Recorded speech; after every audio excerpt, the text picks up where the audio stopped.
So hi James. Hello. Tell us a bit about yourself, because actually this is the first time I've met you. Tell us a bit about you and your background. Yeah, so 26, got baptised early this year on Easter Sunday. Nice. Was in the military 7 years. That's about it. Amazing. What's your what would you say your kind of upbringing was related to the church? Do you have much of one? No, I'm the only religious person in my family. Okay. A few of my friends from school have gained the faith as well. Right. But yeah, I don't think there was anyone religious around me growing up at all. So part of me coming here was to learn more about why people are religious. Mm. Obviously, there's deciding to be religious or growing up with it and just going to church every Sunday. There's a step above that of I'm going to commit myself fully to God, never be married, never have children, and live and breathe the gospel for the next 60, 70 years of my life until I get put in the ground. So why someone would choose to do that is obviously a question someone who gains faith has. Okay. You know what I mean? Yeah. And why Worth? Why did you decide to come here? There are only 2 places in the UK that offer an internship at a monastery. Worth Abbey in here. Yeah. And Worth Abbey they have a slightly different program from my understanding, and part of it is it's 18 to 25. Right. And as I just said, I'm 26. Slightly out of the demographic. So yeah. when I was applying, I was aware that I was going to be out with the demographic for Worth, so I chose here. Amazing. It was pretty corporate. Clear cut for you. Yeah, that's fair. Let's just backtrack slightly. You've Googled, internships in the south of England. You've come up with these 2. You've realised you're out of the demographic for Worth, so you've signed up. What are your expectations back then before you came in? What were you thinking you might experience or hope for? I wasn't really sure. Obviously, prior to coming here for 2 months, there was a fair bit, not loads, but there was a fair bit of back and forth and a few phone calls with Father Luke, who runs the internship program. Yeah. And he invited me for a weekend prior, before the summer in June. So that allowed them to check, just a sanity check, a bit of an initial interview with me to make sure they were happy with me coming here for 2 months. And I'd never been here. It was good to check it existed before I drove here for 2 months. It's not some clickbait. Yeah, quite right. So but in doing that, in the initial phone calls with Father Luke, coming here for a weekend and meeting them, they sort of roughly described what I'd be doing, and sort of what they could give, and what I could receive, and vice versa. Yeah. That was sort of briefly outlined in that period. Okay. And a question I think a lot of people have when they come and stay, especially in the monastery, is what is the accommodation like? Is it a bed and a grated window? Underground, deep in a cellar, no, it's pretty standard accommodation for the sort of people that would go away for work and live at work. Right.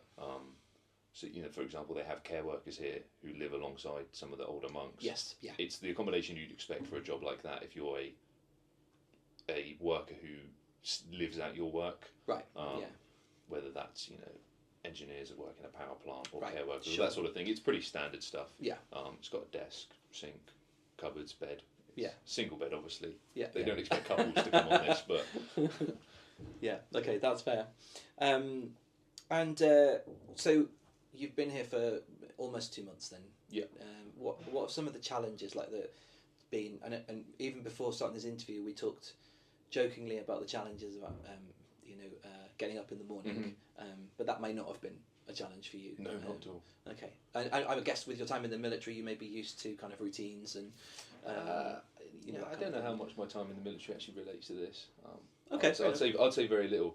Okay, fair enough. The getting up, if you come here for just a weekend, there's less of an expectation for you to be part of the divine office and be sort of intertwined with the community. Yes. So after a few days of going to church 6 times a day, having the same meals with them, and having that routine during the day, it makes going to bed at 8:30 quite easy. Okay. Yeah. And then if you go to bed on time, getting up for easier. matins is quite easy.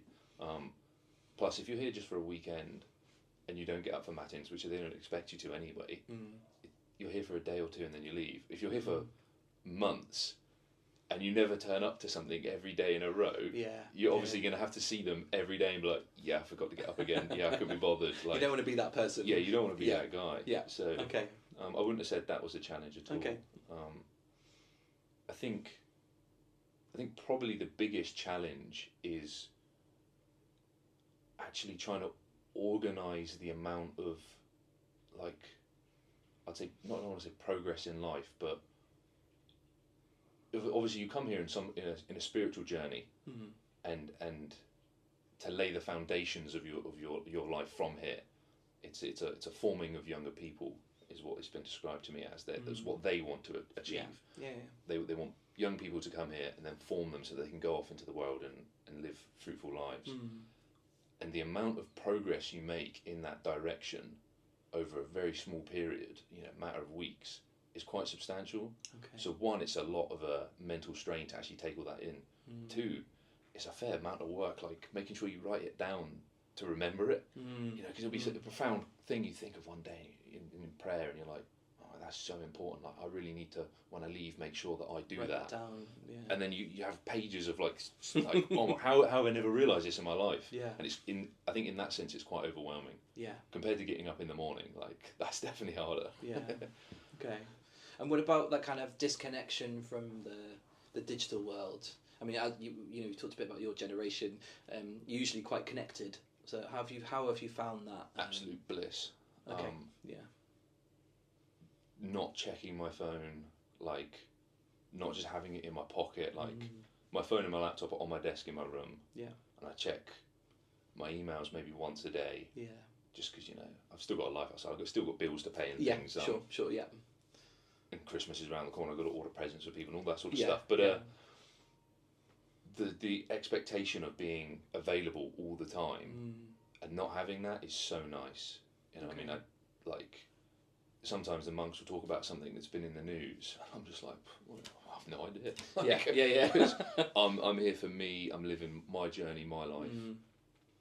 Not having my phone in my pocket is one of the nicest things about being here. Like, easily top 3. Amazing. Okay.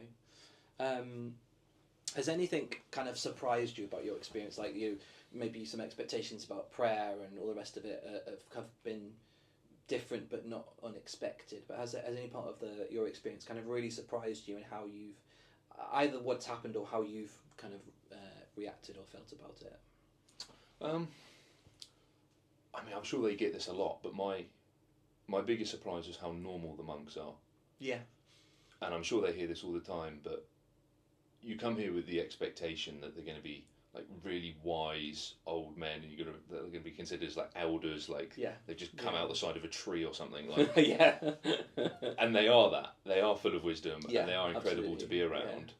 But then also, like, they're just a bunch of lads.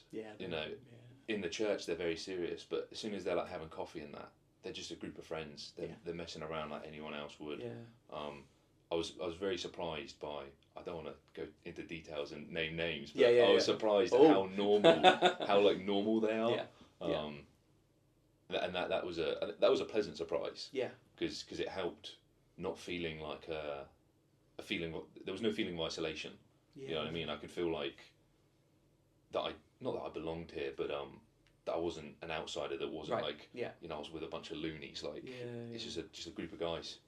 Did you find that was that you were able to kind of join in with some of their regular banter and conversations, or Yes.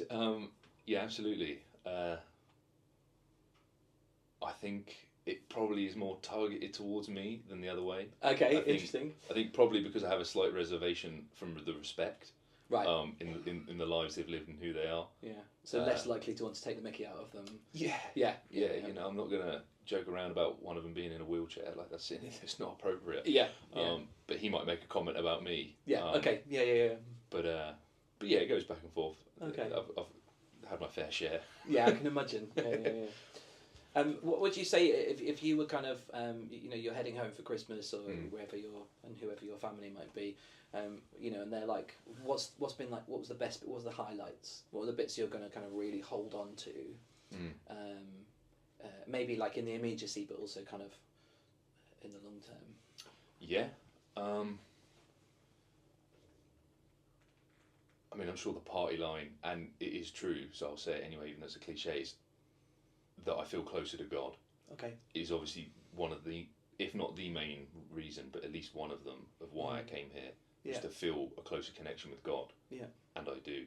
And I sincerely hope that upon leaving and going back to a totally different world, that I can actually take that with me, and it doesn't fall out of my pocket as I get in the car, as it were. Yeah. That's probably the biggest one. Okay. Is a closeness with God. Yeah. And how to live a fruitful life to honour that. Okay. Yeah.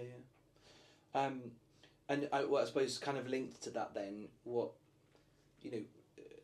rewind 6 weeks, and your kind of spiritual journey. What would you see as the biggest significant change, if any, looking forward to you going back into the kind of real world, as it were? Not that this isn't real, because they're real people, as you've talked about, but in your kind of spiritual journey, what do you think has been the most significant? I would say having God as the foundation of my life. Okay. They describe, as I said earlier, about the forming of younger people as the first step on a staircase. You come here to get you onto the ladder or the stairs, and this is the first step, and then you can go off and climb the rest on your own. Okay. Yeah. Is a nice imagery, and that sort of having the foundation of your life in Christ, is probably the biggest thing. And it was actually the Bible verse today. So it'll be coming up in Mass later, about the parable of the wise and not so wise builder building houses. One builds it on stone, one builds it on sand, and the one built on sand washes away. That obviously doesn't have real terms. I can't say like get up early in the morning. But because it's so broad. But what that broadness encompasses is living my life through Christ, and that's the foundation of it.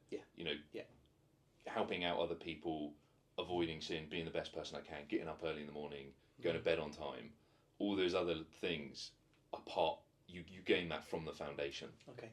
So. I can't give a specific example. No, that's really good. So it sounds like you're saying that these peripheral, although they're not peripheral, they're important kind of ways you'll express your Christian journey beyond this. Comes from the fact that you kind of more deeply understand rooting yourself in the person of Christ. Absolutely. Rather than rooting yourself in the things that you do, which a lot of people feel is how they work that out. So no, that's really interesting. And if you could kind of encourage other people to come on this experience, like what would you say? If you met another young man who says, maybe I could go to core. I'm still 25, or whatever. Or I could come to Worth. I'm kind of interested, but I'm not. What is it like? Will it be boring? What would you say to another young person who's saying, I'm really interested in this experience? Yeah, mate, sign up. This is without a doubt the best time I've had in my life, and the happiest and most serene I've ever felt. Genuinely, I'm not saying that because it's an interview. This is the happiest I've ever been. And I would like to think that would be the same for any other young man. We all live different lives. There's other young men here who have totally different backgrounds to me, and totally different struggles, and gain totally different things, but are all making progress. And I would be surprised if there was anyone in that rough demographic of young men in this country that wouldn't gain massively from doing what the time I've done here.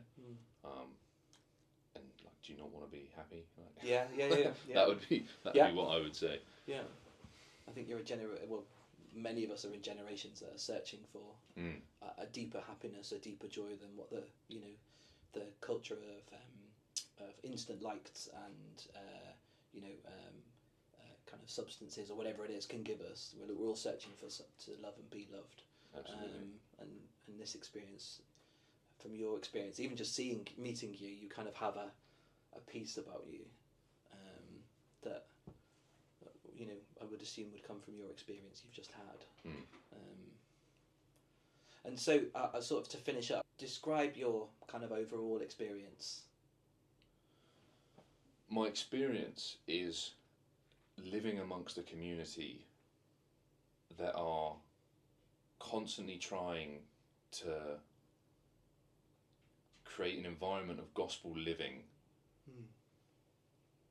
and I get to be part of that briefly, learn how they do it, why they do it, and the origin of what it means and what it's rooted in,